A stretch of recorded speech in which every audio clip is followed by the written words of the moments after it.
Num fevereiro do ano 536, um camponês sírio acordou antes do sol, como fazia todo dia.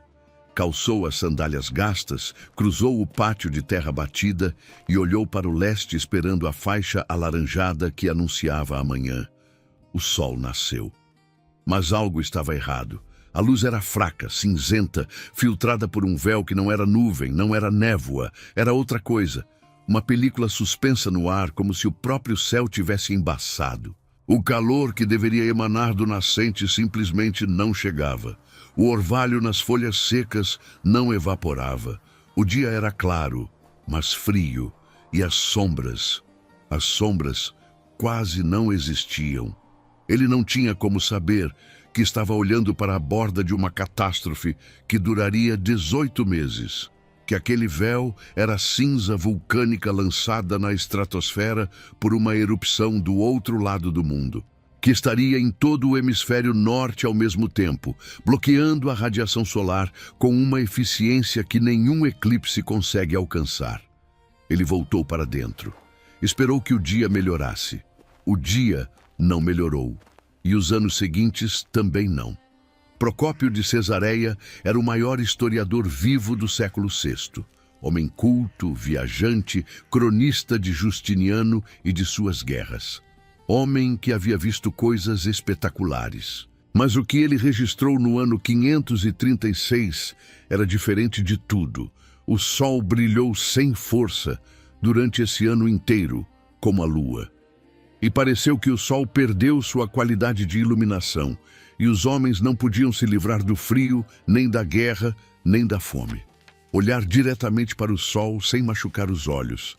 A temperatura caindo entre 2 e 4 graus Celsius em toda a Europa.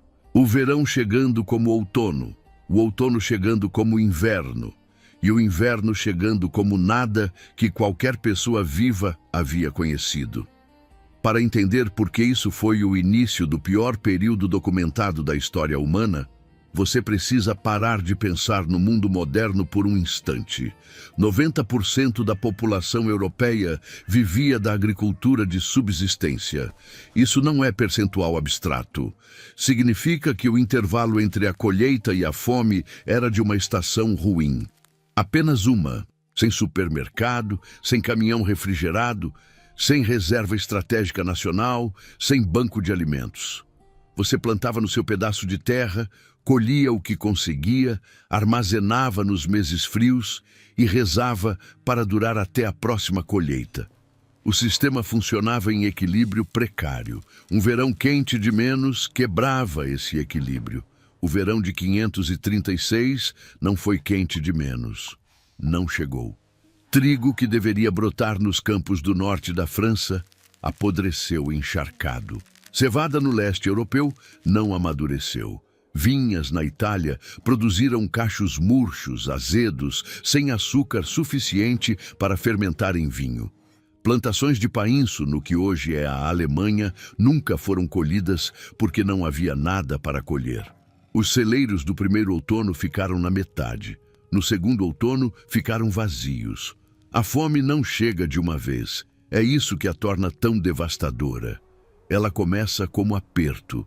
Um dia você come menos, na semana seguinte menos ainda. O estômago dói com uma dor que não é exatamente dor, é ausência, uma cavidade que pulsa. O pensamento engrossa. O corpo desacelera como um mecanismo sem combustível. Primeiro a velocidade, depois o raciocínio, depois a vontade. Em aldeias por toda a Europa Central, 537 foi isso. Mães misturando casca de carvalho moída à farinha para fazer um pão que mais parecia tijolo do que comida. Crianças fervendo raízes que jamais teriam comido em anos normais. Famílias abatendo os bois de tração, os animais que precisariam para arar no próximo ciclo, porque não havia outra carne.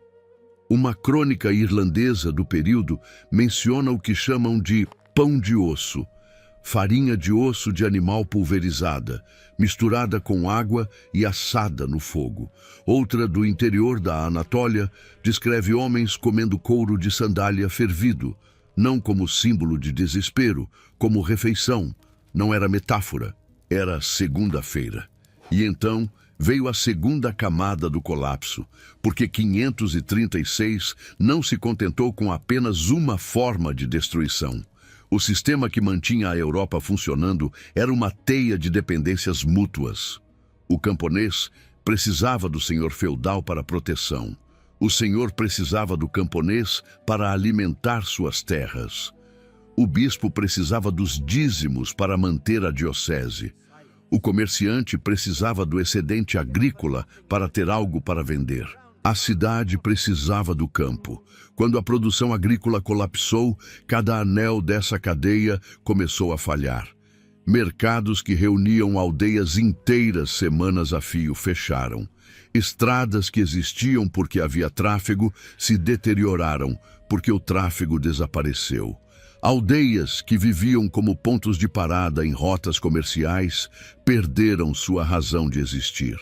Cidades que pareciam sólidas como pedra se esvaziaram como areia úmida. Reis cobravam impostos de súditos que não tinham nada para pagar. Exércitos precisavam de provisões que as fazendas não tinham.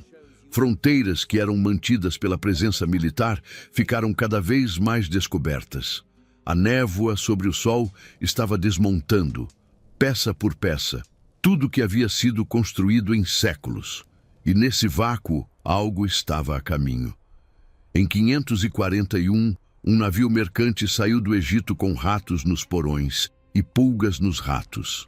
A bactéria que eles carregavam chamava-se Yersinia pestis. Não era novidade para a Ásia Central, onde havia circulado em populações de roedores por séculos, mas para o Mediterrâneo, exausto e enfraquecido por 5 anos de fome, era algo diferente de tudo que qualquer médico, qualquer bispo, qualquer imperador havia visto.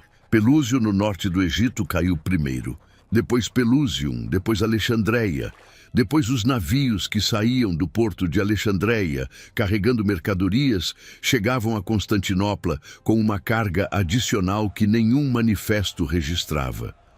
Aqui é necessário parar e imaginar Constantinopla como ela era. Não uma cidade medieval típica, algo de outra escala, 300, talvez 500 mil pessoas. Aquedutos funcionando. Hipódromo com capacidade para 100 mil espectadores, palácios de mármore cobertos de mosaicos dourados, mercados onde seda chinesa e especiarias indianas chegavam lado a lado. Era o coração do mundo ocidental, o centro onde a civilização grega, a ordem romana e o fervor cristão haviam se fundido em algo que não existia em nenhum outro lugar. Procópio estava lá. O que ele descreve não parece aquela cidade. Os primeiros casos pareciam febre comum. No dia seguinte, apareciam os bubões, inchaços duros como pedra, negros e pulsantes, nas axilas, nas virilhas, no pescoço. Depois vinha o delírio. Depois, o vômito com sangue.